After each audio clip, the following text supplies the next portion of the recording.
Hi Mark, this is Sally. My number is 39. The Opinion Pages, Op-Ed Contributor. A Sister's Eulogy for Steve Jobs by Mona Simpson, October 30th, 2011. I grew up as an only child with a single mother.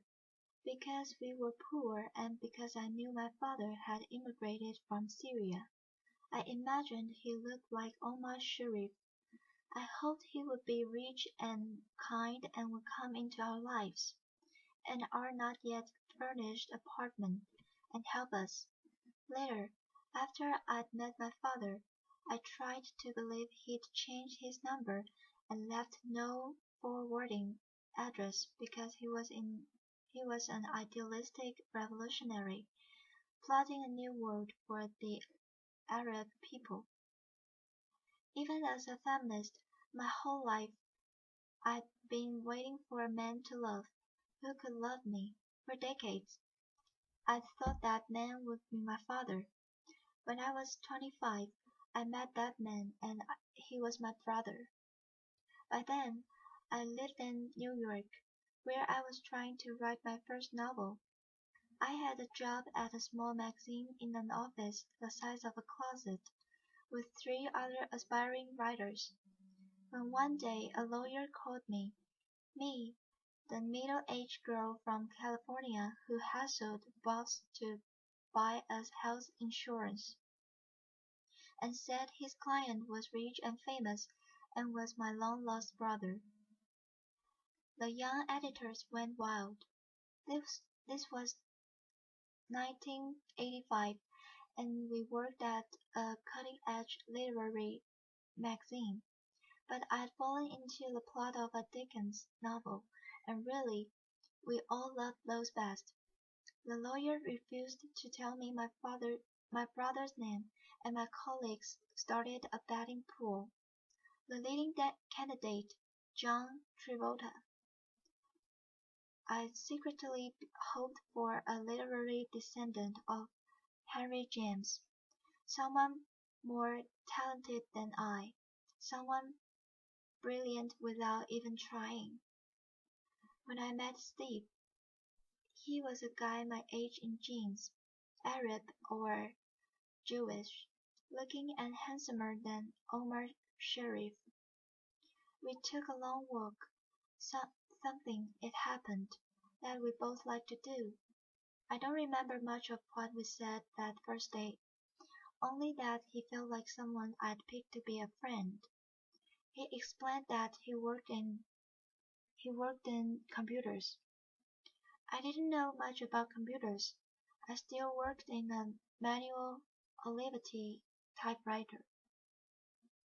I told Steve I'd recently considered my first purchase of a computer, something called the Chromical. Steve told me it was a good thing I'd waited. He said he was making something that was going to be insanely beautiful. I want to tell you a few things I learned from Steve.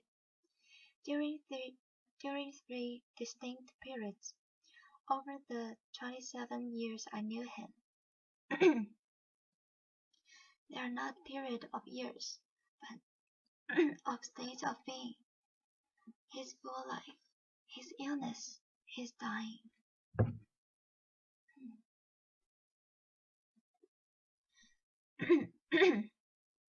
Steve worked at what he loved. He worked really hard, every day.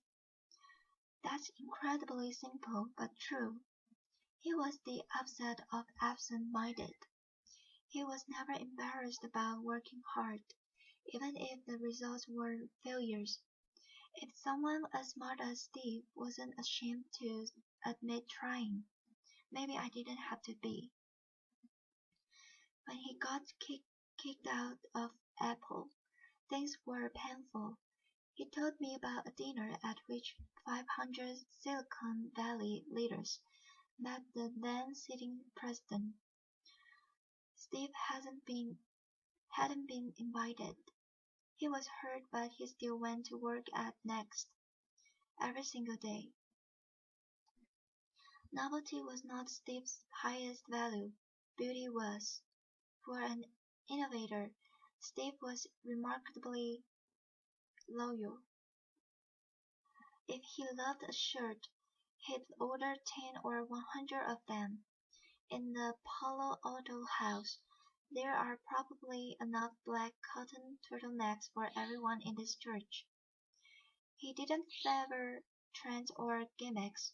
He liked people his own age.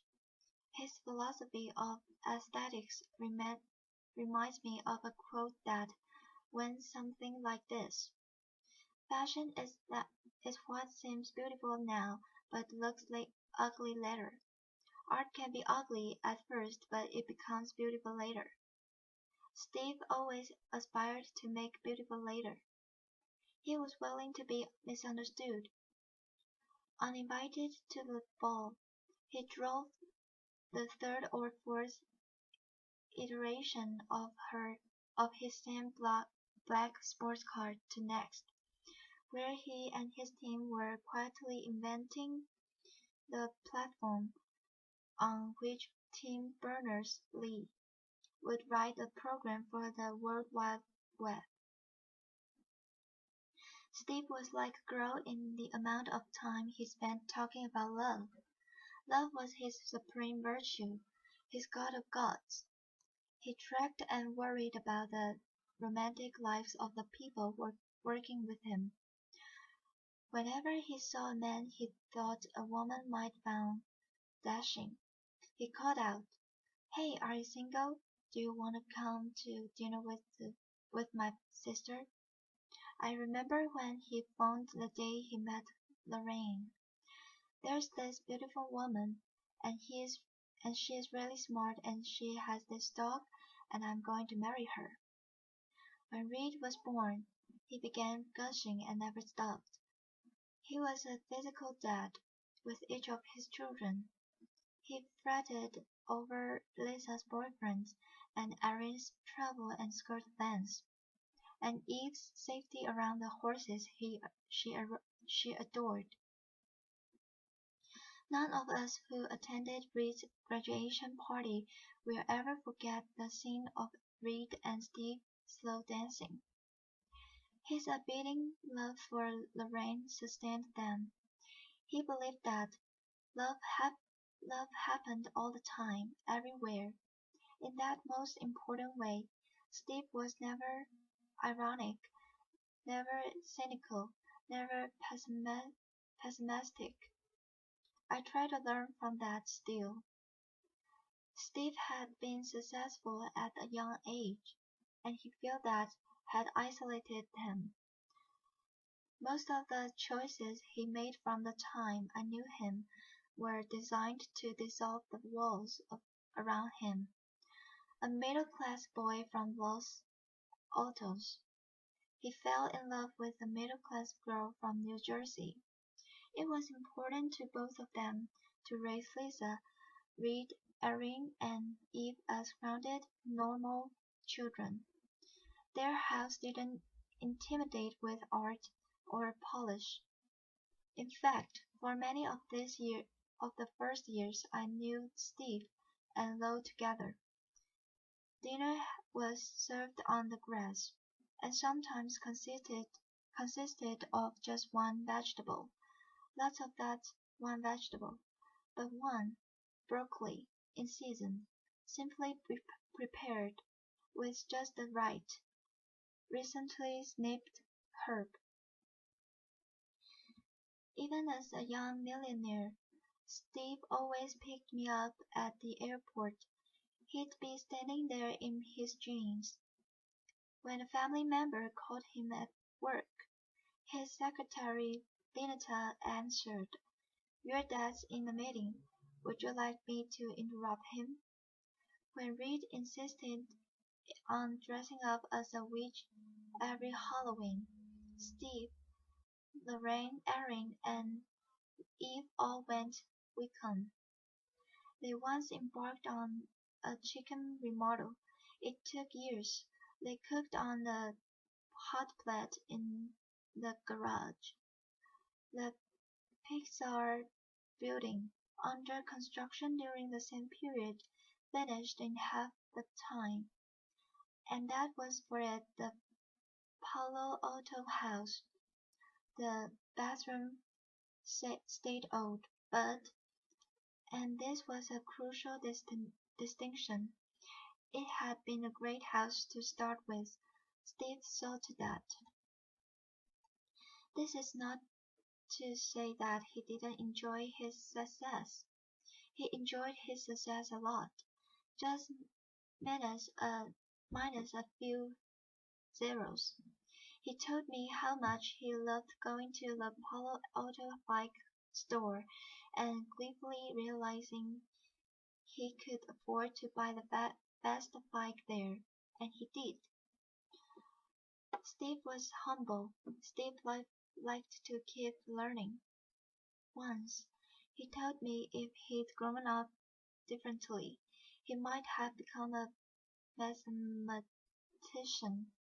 He spoke reverently about colleagues and loved walking around the Stanford campus. In the later, in the last, in the last year of his life, he studied a book of paintings by Mark Rothko, an artist he hadn't known about before. Thinking of what could inspire people on the walls of a future Apple campus. Steve cultivated whimsy. What other CEO knows the history of English and Chinese tea roses and has a favorite David Austin rose? He had surprises stuck in all his pockets. I'll venture that Lorraine will discover treats, songs he loved, a poem he cut out and put in a drawer, even after 20 years of an exceptionally close marriage.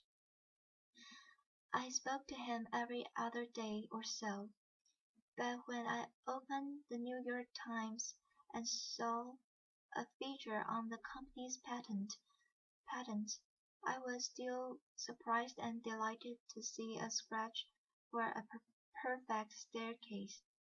With his 4 children, with his wife, with all of us, Steve had a lot of fun. He treasured happiness. Then Steve became ill, and we watched his life compress into a smaller circle. Once, he'd loved walking through Paris. He'd discovered a small handmade soba shop in Kyoto. He downhill skied gracefully. He cross-country skied clumsily no more. Eventually, even ordinary pleasures, like a good peach, no longer appealed to him. Yet what amazed me, and what I learned from his illness, was how much was still left after so much had been taken away. I remember my brother learning to walk again, with a chair, after his liver transplant.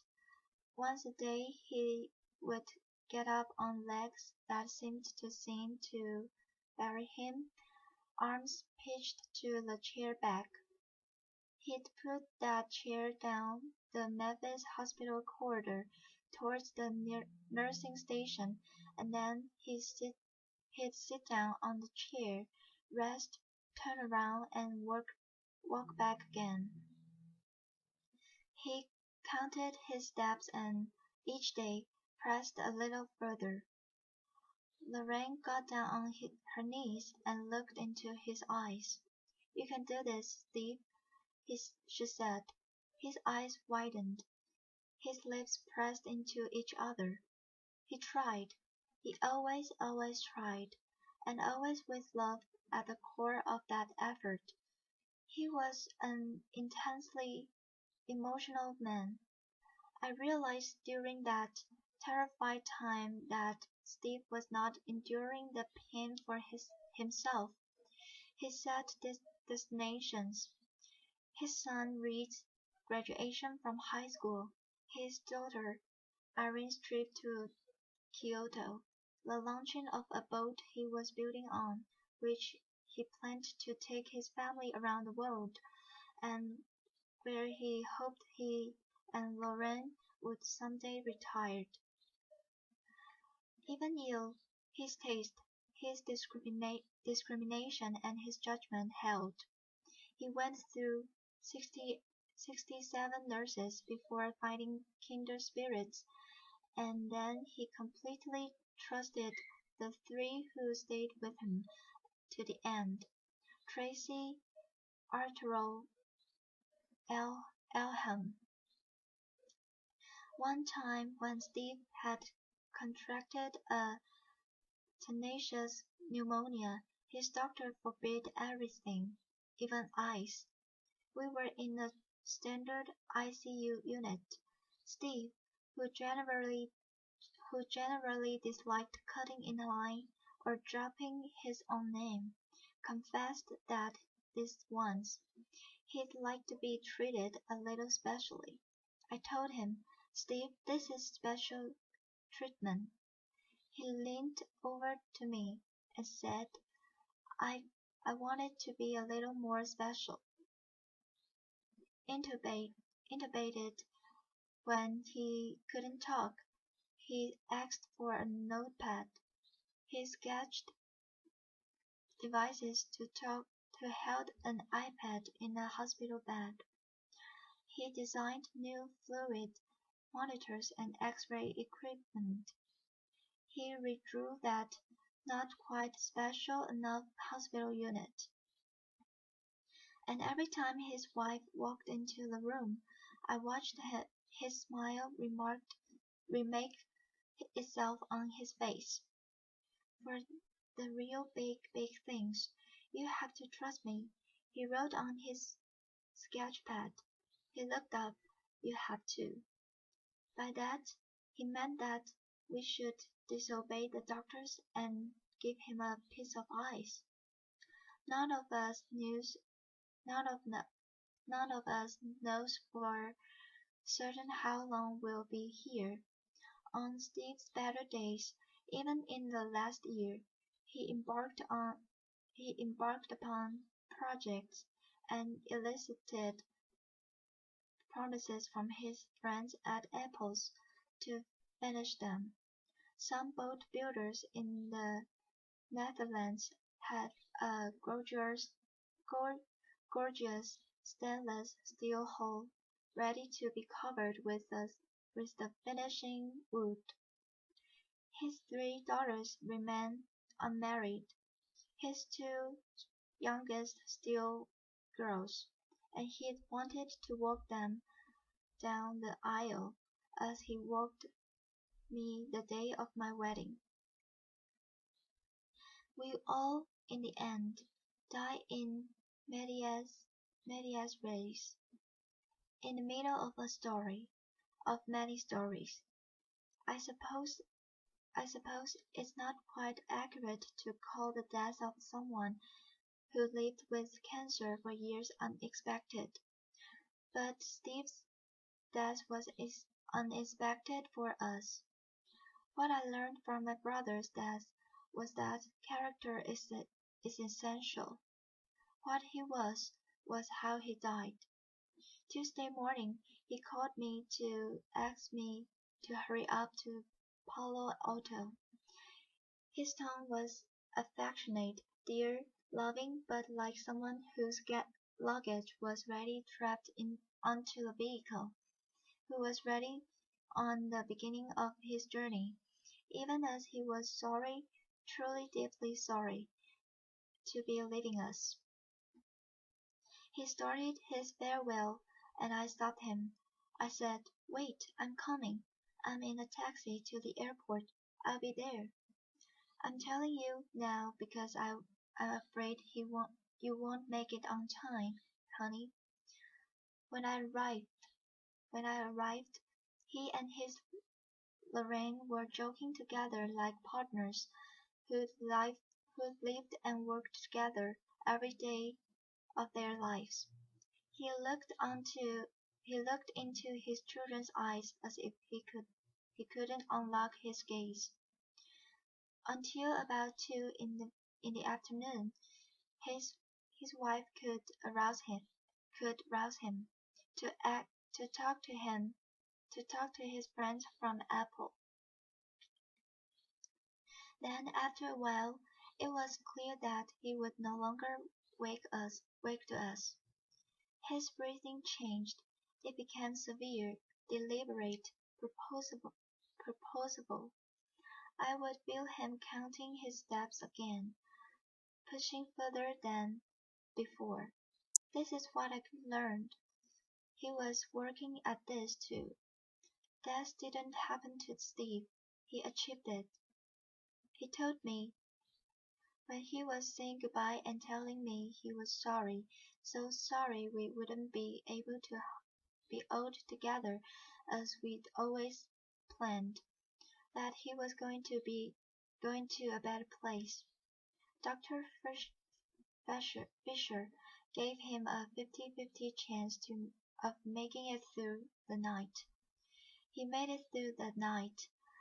Lorraine next to him on the bed sometimes jerked up when there was a longer pause between his breaths. She and I looked at each other. Then he would heave a deep breath and begin again. This had to be done. Even now, he had a stern, still handsome profile, the profile of an absolutist, a romantic. His breath indicated an arduous journey, some steep path, altitude. He seemed to be climbing, but with that will, that work ethic, that strength, there was also sweet Steve's capacity for wonderment. The artists believe in the ideal, the still more beautiful letter. Steve's final words, hours earlier, were monosyllables, repeated 3 times. Before embarking, he'd looked at his sister Patty. Then for a long time at his children, then at his life's partner, Lawrence, and then over their shoulders past them. Steve's final words were, "Oh well, oh well, oh well."